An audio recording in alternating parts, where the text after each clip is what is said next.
Hi guys! Sorry it's been 2 weeks since my last Psalms video. I was at Mammoth in the mountains and did not have my camera with me or any means of recording, and I was also just having a ton of fun, so sorry about that.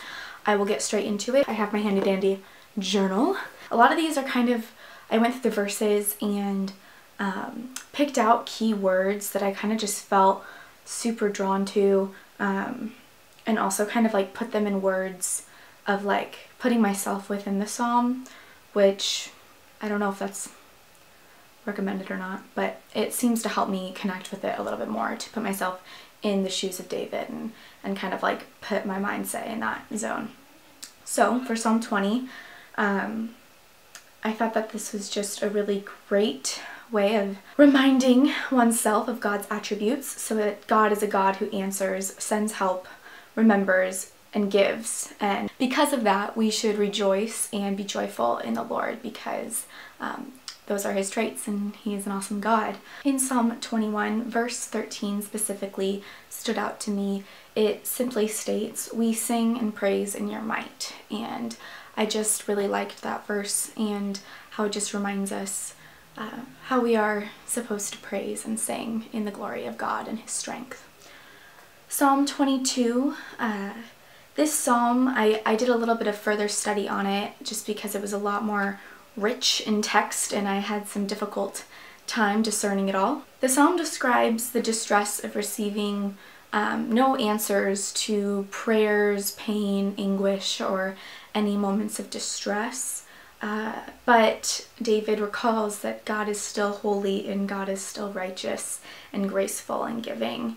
And he reminds himself of all the things that God has done in the past, of answering prayers, coming to him in a time of need, and just reminds himself of when he did get to see God's glory. And I think that's a really good practice to bring into your own life, is reminding yourself of the times that God has been there in those times that you feel alone. Psalm 23 is a psalm that I think is a reminder to have confidence in God, to feel confident in the Lord's provision, of the Lord's personal care for each and every one of us. It's just reminding us that he is for us, he is with us, and he is a personal God, and he cares after each one of us specifically.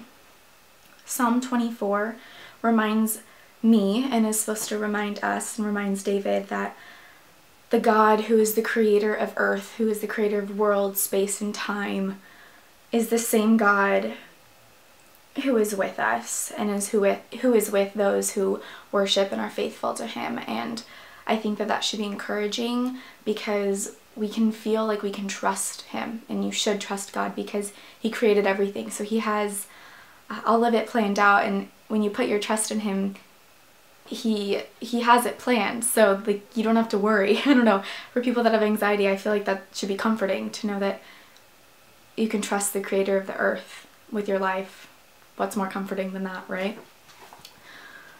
Psalm 25, this one I kind of went through it and put in my own words, and as I was writing it down, it really stood out to me as a prayer that should be said in those beginning moments of connecting to God, or when you first are opening up the doors of a relationship with God.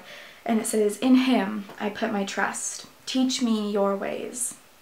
Lead me in your truth and teach me. Forget my past sins.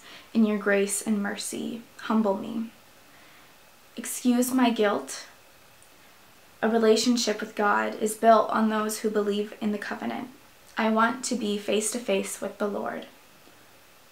In times I am lonely, afflicted, and all the troubles within my heart are growing at rapid paces. Lord, rescue me from these. Forgive me and guard my soul from the future endeavors.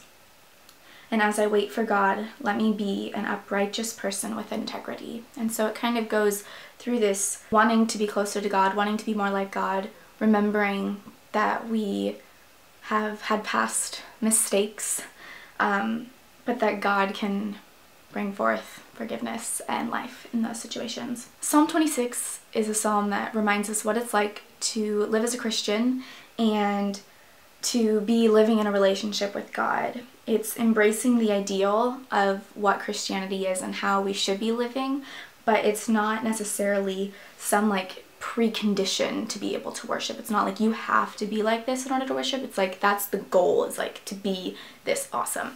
And we should strive to live that way, but obviously we fail at times, and that's not always going to be the way that we are approaching life. But it's kind of that like main goal in Psalm 26. It's like, this is how I want to live, and because of that I will worship you. And like, you don't have to be this way in order to go into worship, but it's like that's where your heart should be. Does that make sense? I hope that makes sense. I don't know. But it's not necessary is what I'm trying to say, but it's like something that as we are transforming in God, we will get there in time, and everyone has different timing on like how they get to being that type of person that's mentioned in Psalm 26. Whew, that's what I'm trying to say. So in Psalm 26, this is kind of what I gathered from that passage, and I'm just going to read it to you guys. And simply it's to build confidence in God, ultimately. And through it all, everything in life, wait for the Lord. Be strong in your faith, be courageous, and find strength that with God we have no reason to fear. Simply that means build your confidence in God. Build your confidence in God daily through all circumstances, through the big and the small, so that when really hard things happen, you will like have this normal tendency to facing towards God and having confidence in His strength in your life. And I think that's why doing devotionals, being in prayer, going to church, being in relationship with other Christians is so important, because it builds your strength and builds your character and builds your ability to feel closer to God, in my opinion. Psalm 28, this is kind of just the main points. I did like a little search on Google, but the main points is basically David is asking God to hear him when he calls, and to see him as righteous. And David is feeling confident that God hears, and it's kind of this like progression of like, God, hear me, why aren't you hearing me? I feel alone, and then feeling confident that God has heard him. And I hope that you guys can kind of see that progression within Psalm 28.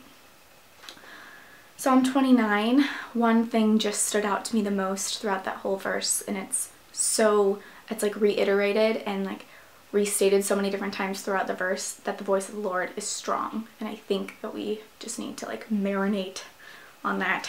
Psalm 30 really called me to recall all that God has done for me. If you read through that verse